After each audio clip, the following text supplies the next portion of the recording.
This week we had a timely reminder of the dangers of using candles for lighting and open fires for heating when a man was killed in a house fire in the far north.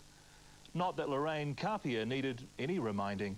She lost a child and 2 grandchildren when her Northland house was razed to the ground a month ago. Tonight, for the first time, Lorraine and her family talk about the hardships of living without power or water, the events of that tragic night, and the accusations of blame that followed. At a time when this family should be grieving, they feel like they're under fire.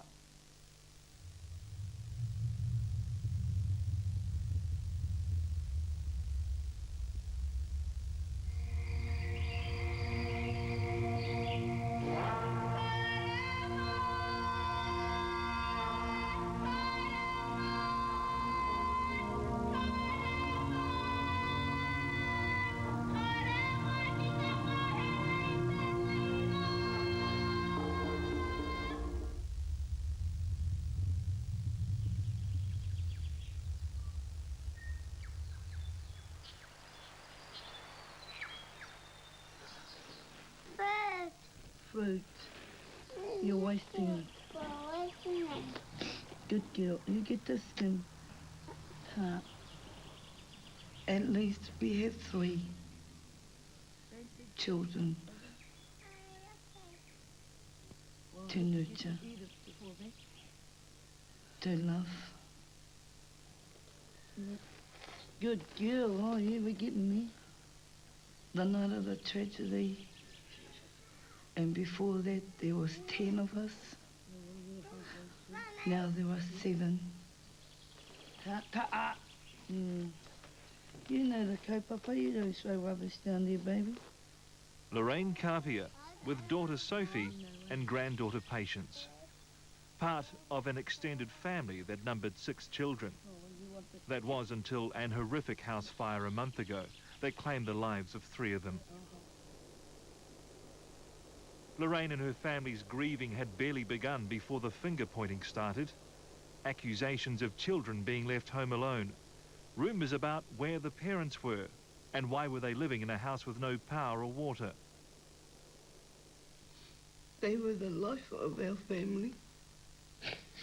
Emotions are still raw, the pain still obvious. But this family felt compelled to confront the questions, to tell what really happened that night in Manukau.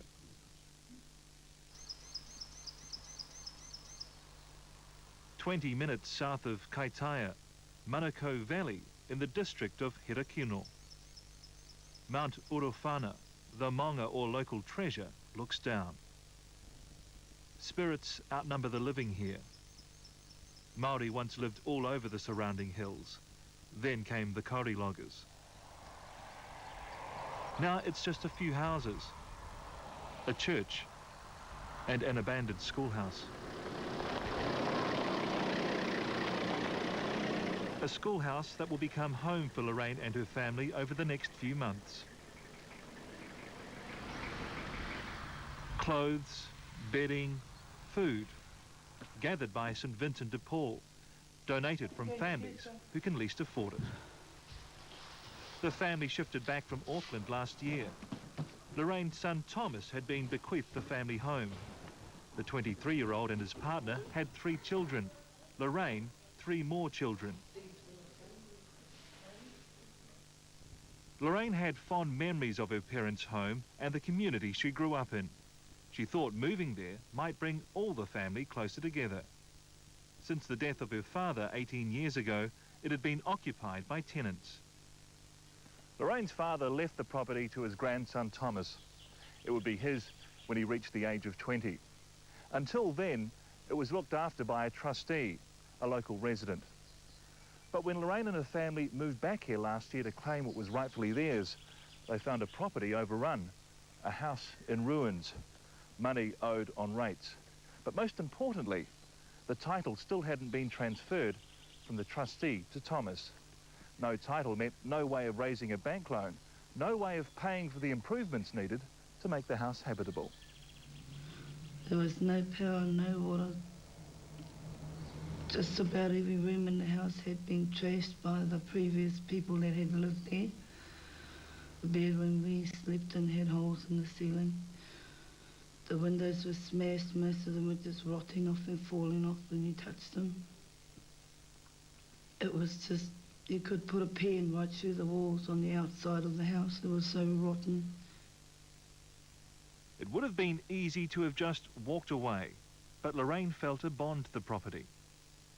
Dad built that house with his own hands. He'd work during the day and at night he'd do the building with a candle. Lorraine and her family began to rebuild the place. They needed a new water pipe for running water. As they saved their money, another piece of pipe was bought. It was a slow process.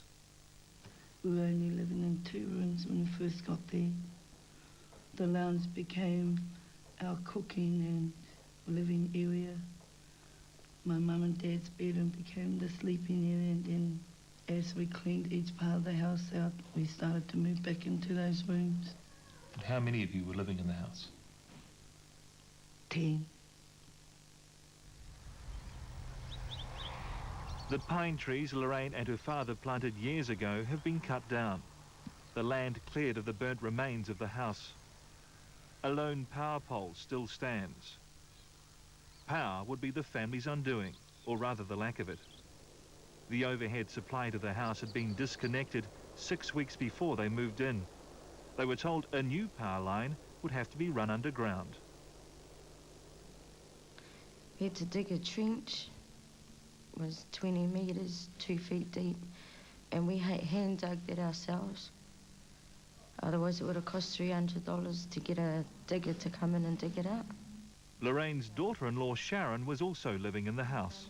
So we done it ourselves. Then we found out we couldn't have the power on because it needed rewiring in the house. They'd spent $600 laying a cable that was next to useless. The old wiring in the house was dangerous. The quote to rewire the place came to $2,600. I just wanted to cry. No. We all got angry because they could have told us that in the beginning. Because we all believed once the cable went in, we had power, you know. With no power and winter looming, Lorraine was worried about living in the old home. It was always cold, the wind just blows through the house, the rain was just pouring in through the windows, and we had to put boards up.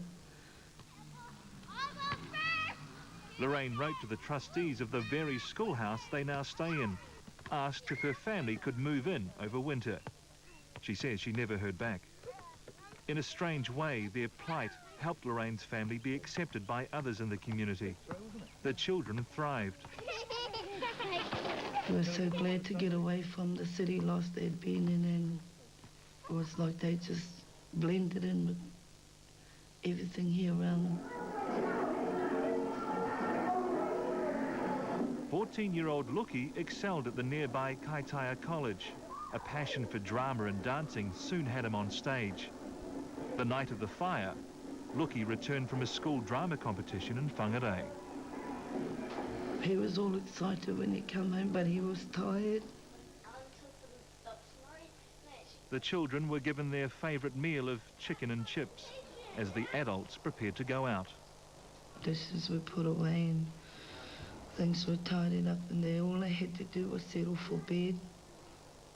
One candle was on the fireplace on top of a jar. The fire was going on low. We had coal. It wasn't blazing.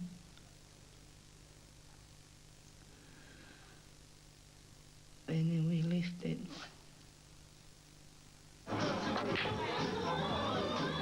They left to play 8-ball, a pool tournament run between local hotels. They would be at the Hirakino Tavern for some hours before getting a phone call telling them their house was on fire. Thomas and Sharon were first on the scene.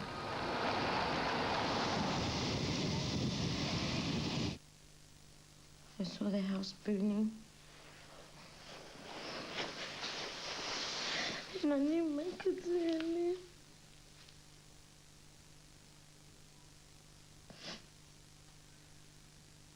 And I tried to run up to the house, but the flames were too hot and I couldn't get near it. And I couldn't do anything. I had to watch my babies go in that fire. I saw the whole side of Manukau glowing. The house was blazing, and I knew I had lost my babies in there. I don't know. I just started screaming.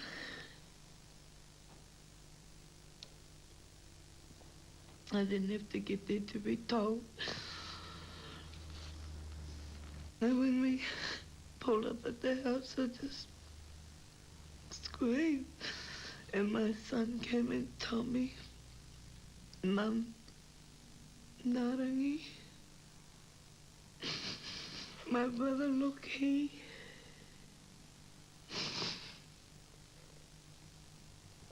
And then someone came and told us Kenneth too.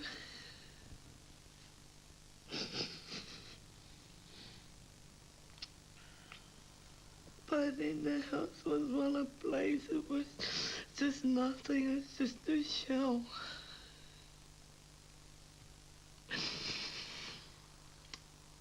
So many things went through me.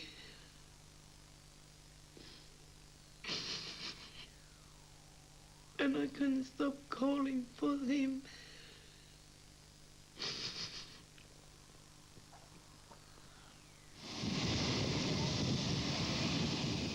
Through the flames, 12-year-old Toya saved the two youngest girls.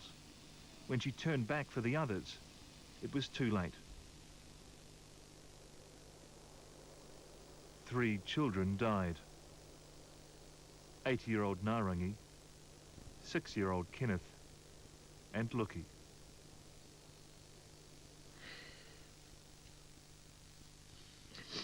Luki was my soulmate. He was my everything.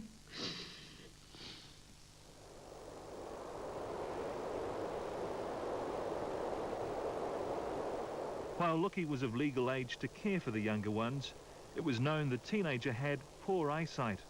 Doubts were raised about his ability to mind the children. If he went out into the dark, like he couldn't see. But in the house where there was light, he could see. In the area where he was, he knew that part of the house. How responsible was Luki to be caring for those children? Luki was a very caring boy. He made sure that everything was as it was before they went to sleep. But this night he was tired. And because of that, Lorraine says she double-checked the candles and opened fire. But firefighters and police say the blaze was most likely started by a candle. They were told never to touch candles. They got caught once. Did they? Yes, What? holding the candle. I took the candle and gave them a slap each and told them that it was very dangerous. It could burn. This was a family that had thought about the possibility of fire. They even had an escape drill. But that didn't deter accusations the parents were to blame. It was said, you know, it's just human nature that they're going to assume that. Pete Smith has been supporting his cousin Lorraine since the fire. What were some of the things you were hearing?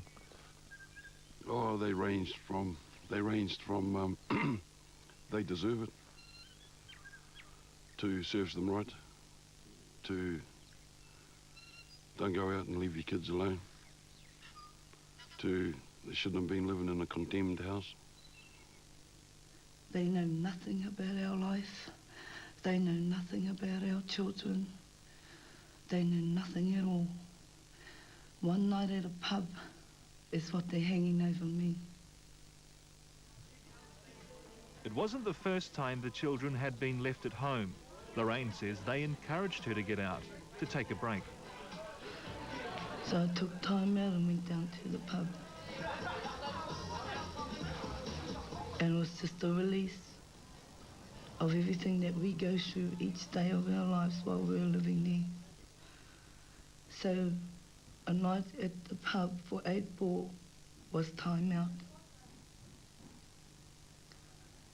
And because of that time out, yes, I lost my babies. Toya's been hailed a hero for rescuing Patience and Sophie, but doesn't act like it and doesn't talk about that night. 3 weeks after the fire, this is a wounded family, the pain still fresh. Hard, I can't sleep at night.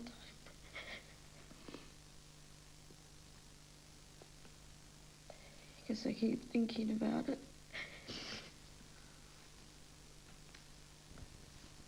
And I keep thinking about the pain they would have been feeling. What about Thomas? How's he coping? He won't talk to me. But I know he's hurting.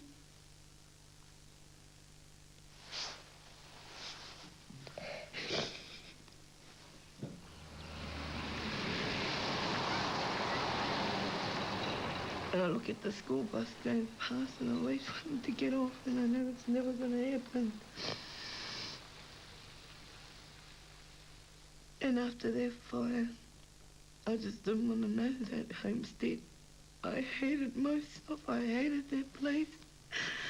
I hated the people that I went to for help.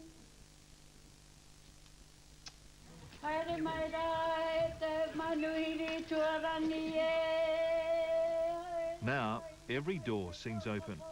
The community only too eager to help.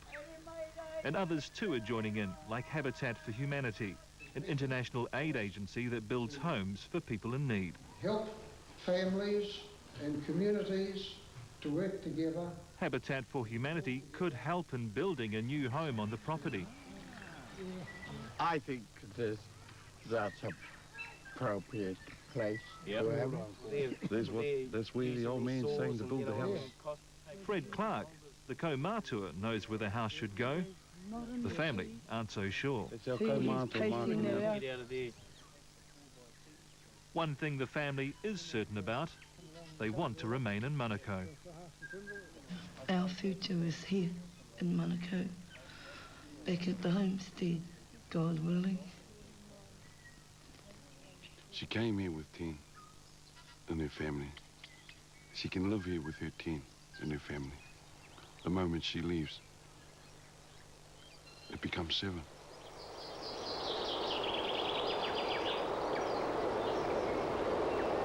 There's a spirituality in these parts which can be hard to explain, or sometimes it defies explanation.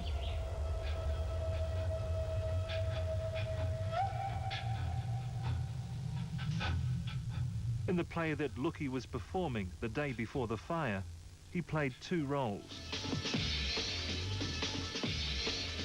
He's one of the figures in red, representing flames in a fire, destruction. And then the warrior, rising from the ashes, signifying rebirth, regeneration of life. The first time Lorraine saw the play performed was by Luki's classmates at his tangi. I don't know how to explain it, but the scene looked familiar, looked real. Like we were actually part of that play, what we were just going through. Luki's spirit pervades all of this story. One night when their cooker ran out of gas, Lorraine and Luki went to a neighbour's to finish preparing their evening meal. As they were returning home, Lorraine despaired of their situation. And as we got to Miriam's gate and turned towards the homestead, he just stopped and he looked up at the homestead and he goes, "Mum, we're going to have a beautiful mansion one day." And I said to Luki, "How can you see the mansion? It's dark." He goes, "Mum, there is going to be a mansion there one day." The only thing is, I didn't know he wasn't going to share it with us.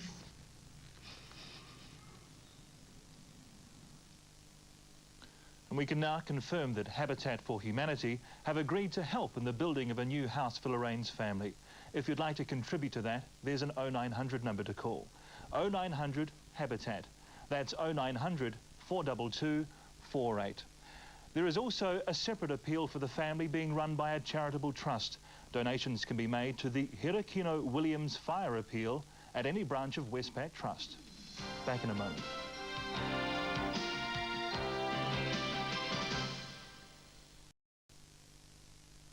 It became an extraordinary bestseller, a little book called The Rules, a step-by-step guide for single women on how to snaffle a man, how to get a husband. It was written by two self-proclaimed experts on love and marriage, who have both become fabulously wealthy on the proceeds. And they've now written a follow-up, a book on how to keep your man once you've caught him. But, as Elizabeth Vargas reports, there's one small problem, a rather glaring exception to the rules.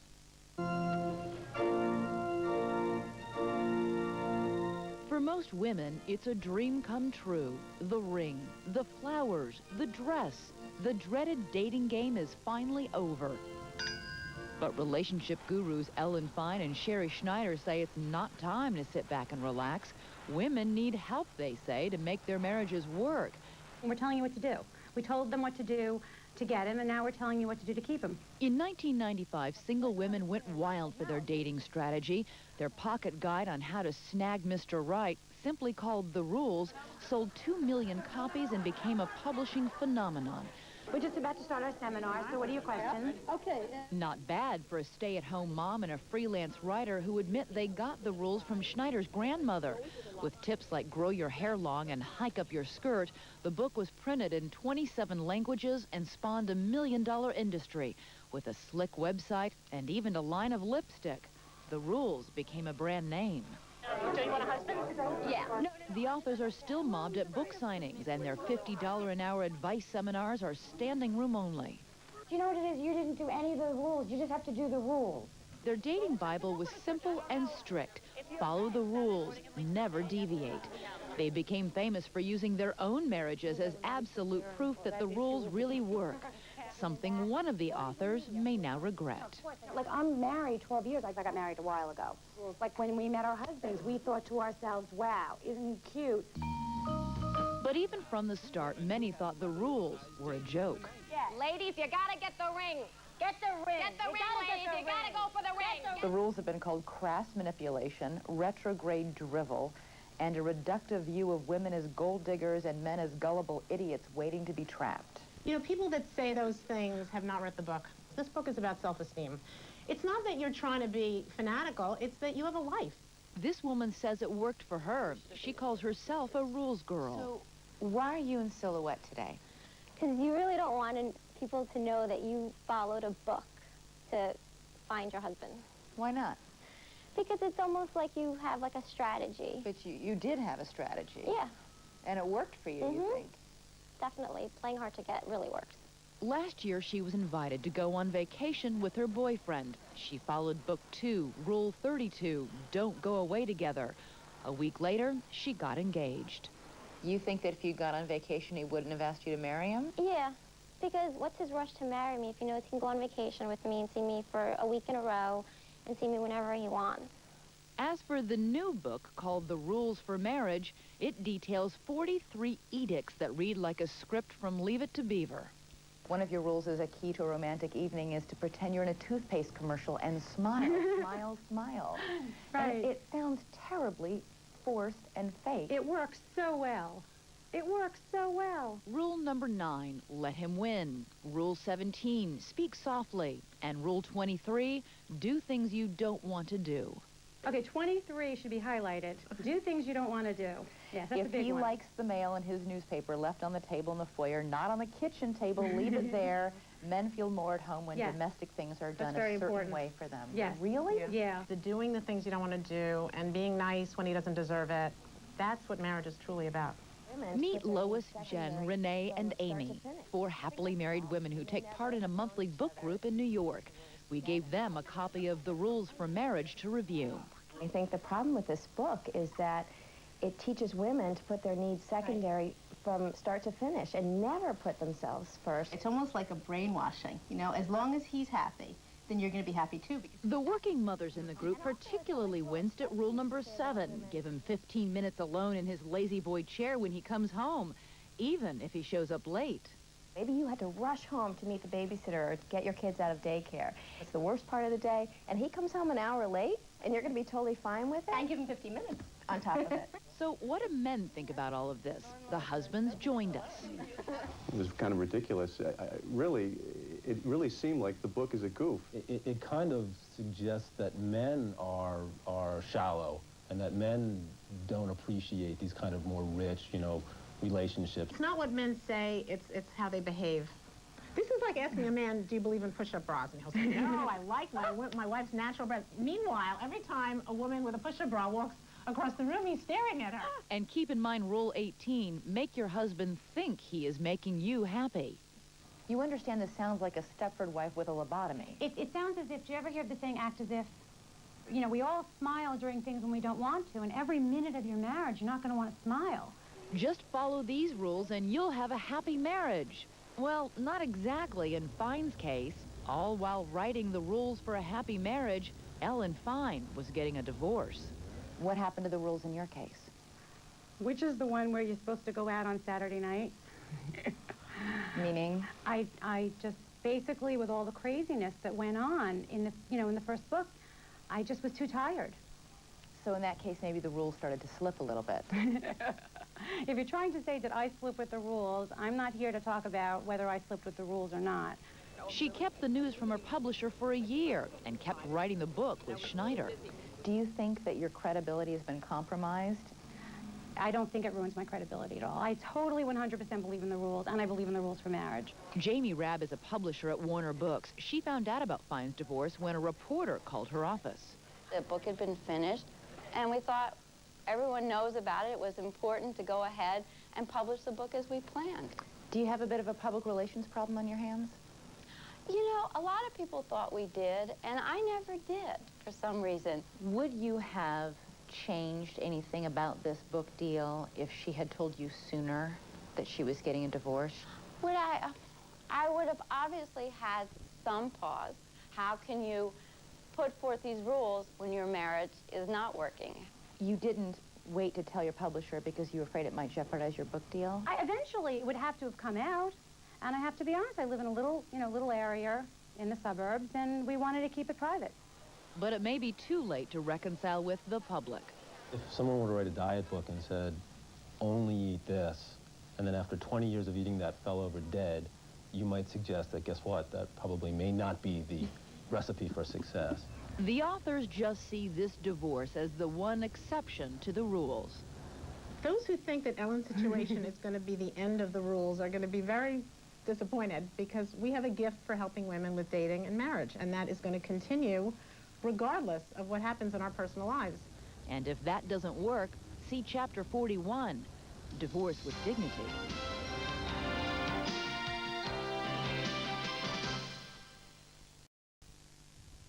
Now a story about one of America's greatest and cockiest athletes, a downhill skier who predicted he'd beat the world, and then did just that. A man who didn't seem to know the meaning of fear. But then, when his moment in the sun was over, he didn't know what to do. He went downhill for a while, lost his way, even lost his wife and family. Eventually, he decided he had to do something more daring than ever before. He tried to go back in time and recapture his glory days. Charles Gibson has the story.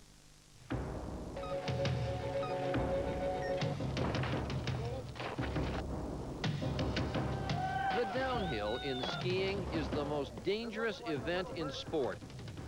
It's speeds of 80, 90, 100 miles an hour.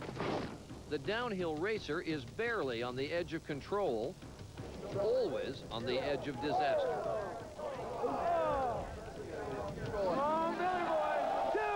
Bill Johnson was the greatest American downhill racer ever. In 1984, he became the first American male skier to win Olympic gold. Fearless, brash, cocky. See you guys. In his young 20s, if life were a play, he had finished an extraordinary first act. He had even romanced and won the love of his life. Our second date, he sat down and said, "What do you want to do the rest of our lives?" And I thought, you've got to be kidding me, you know. But he knew that was going to be it. And it was exciting. But Bill Johnson had no second act for life. By age 40, he had become lost. To try and find himself, he turned back to the mountain and downhill racing. He tried to go back in time. When Bill Johnson was a boy, he wanted to be the greatest downhill racer in the world. He started skiing at 7 in Idaho and Oregon. One race, he had a broken wrist, so he taped his poles to his hands and raced anyway. He won. He was a great skier. He was a hell raiser. At one point, he kicked his school principal. Later, he stole a car. An understanding judge forced Johnson to focus on skiing. Johnson battled his way onto the U.S. ski team, and it was a battle.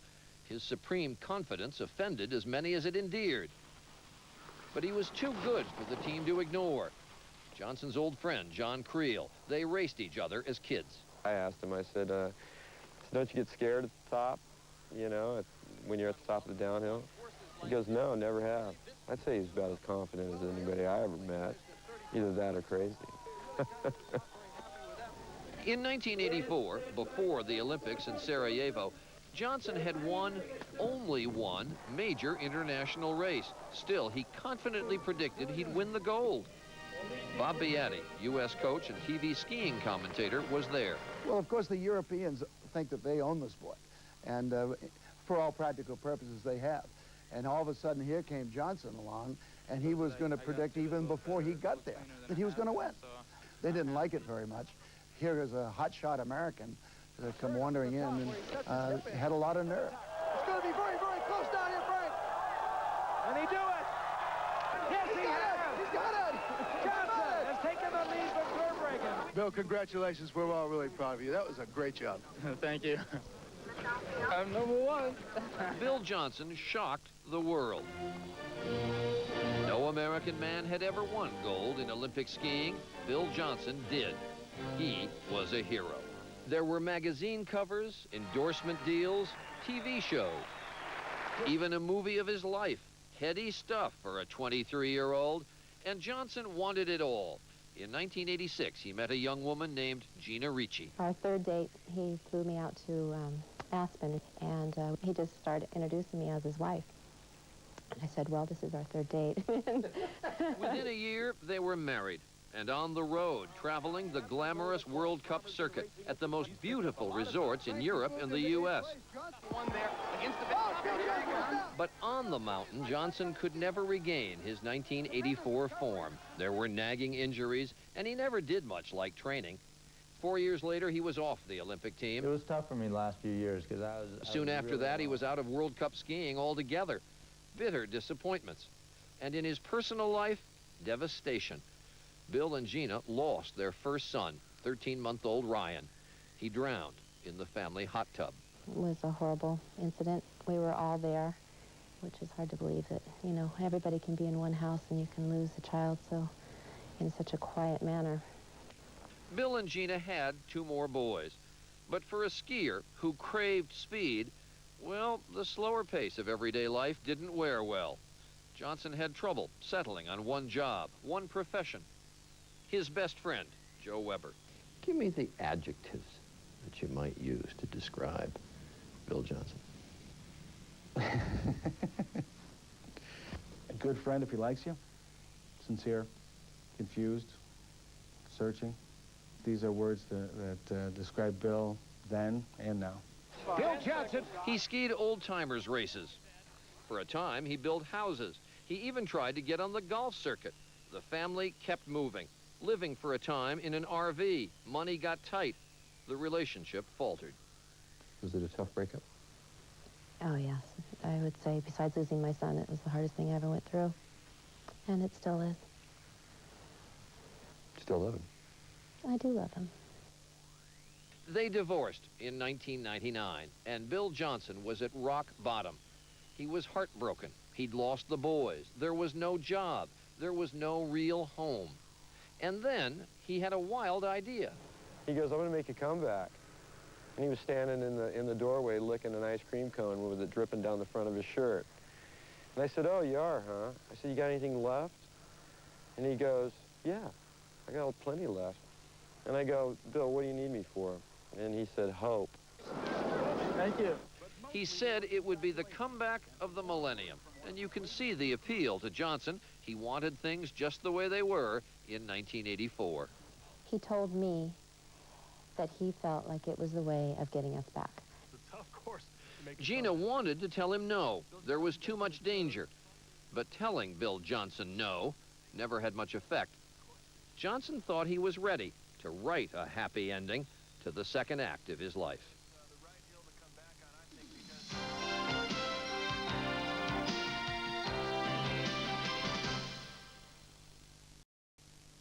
Downhill racer Bill Johnson thought he could turn his life around, win back his wife, strike gold again. At a party just as he was launching his comeback, he made an impulsive decision to get a tattoo. It read, "Ski to die," and it was almost prophetic. The one thing Bill Johnson always had was his gold medal. He carried it around with him, proudly, and Bill wanted everybody to see it. It was perhaps the one permanent thing in Johnson's life when nothing else was. He had it with him as he began his comeback. He was even wearing the racing suit in which he won the gold. This suit's never lost a race yet. His attempts to find a link with the past were evident, but the comeback wasn't always pretty. One little mistake there, and Bill Johnson upside down. He didn't always finish, and when he did, it was sometimes last.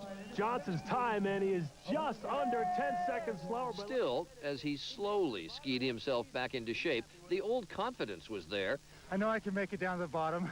Let's go a little faster. So I think I cut 3 seconds off today. So it's getting there. It's coming back. He emailed a friend, I can beat these guys. These guys, of course, were half his age. A 40-year-old Michael Jordan coming back to basketball, that's one thing. But downhill racing in skiing, the single most dangerous thing you can do in sport, nobody's ever done that. Well, nobody ever won a gold medal at the first gold medal either. And I think Billy was about first. So did you say, yeah, go for it? Sure I did, absolutely. When he told me the last time he was going to do it, I didn't believe it. So, well, you know, he proved me wrong, so prove me wrong again. With each race, Johnson improved. He was still the longest of shots for the 2002 Olympics, but at least people weren't laughing at the thought. A lot of us would say, no, he's never going to be able to do this. This is absolutely insane. But yet, on the other hand, there was just that little flicker that said, remember the old days? Maybe the old days. Maybe he could do it again. And in the earlier part of the winter, he did very poorly. But he kept getting better and better and better. His last chance to make his mark was 2 months ago. The U.S. Nationals downhill, Big Mountain, Montana. Bill needed a spectacular run to convince the Olympic coaches that he was back. Tapes of his practice runs looked pretty good. But his coach warned him about this treacherous turn, the last one on the course, called the corkscrew. Take it slowly, he told Johnson. Other skiers, younger skiers, heeded the advice, but Johnson skied it flat out at over 50 miles an hour. His comeback came to an end in an instant. Oh, Billy! Oh, Billy!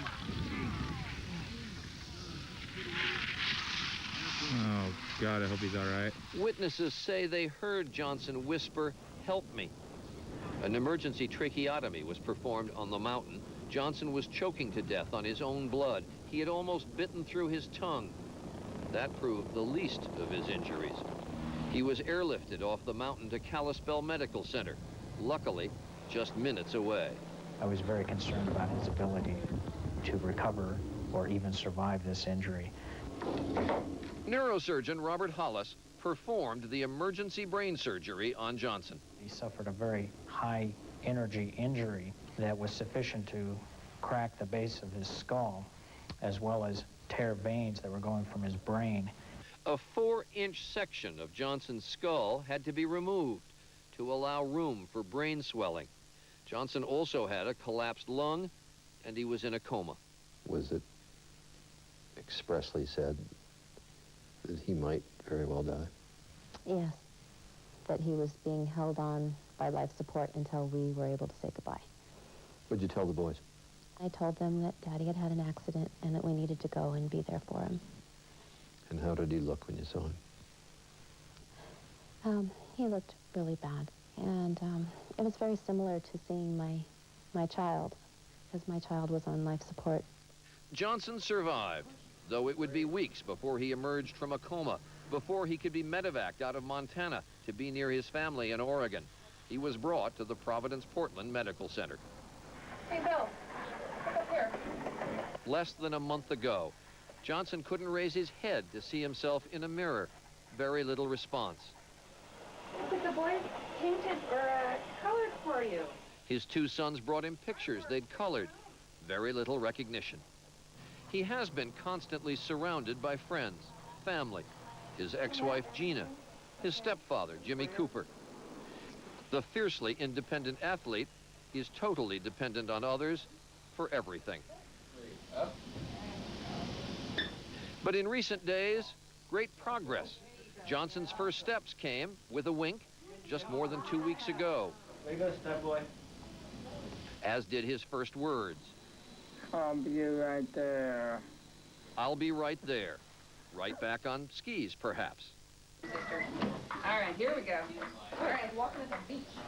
Then, 10 days ago, his first steps almost unaided. He's now eating on his own. Hospital food. He's still not ready for speed, but he's now smiling with friends. And this home video shot just in the last 48 hours. Yeah, okay. Bill Johnson walking on his own. And signing his own name. The conversations with friends are more complete now. What? I'm gonna say goodbye. And he and his ex-wife Gina, back home in California, are once again in touch. He's lucky he's alive. Yeah. He's lucky he's alive. Is this going to change things with him and the kids and Gina? Bill still needs to be all the things to his family that he was unable to be. And if he wants his family back, that's how it's going to happen. In the long run, is his story an American tragedy or an American hero? I guess a mixture of both. I think Bill went from the top, and I think he's hit the bottom. And I just hope he can make it back up. Bill Johnson had health insurance, but not enough to pay for the hugely expensive rehabilitation he needs. One thing's for sure, ahead of him lies his toughest comeback of all. Well, that's all for 2020 for this week. We'll be back as usual next Sunday, 7:30 on 3. Thanks for being with us.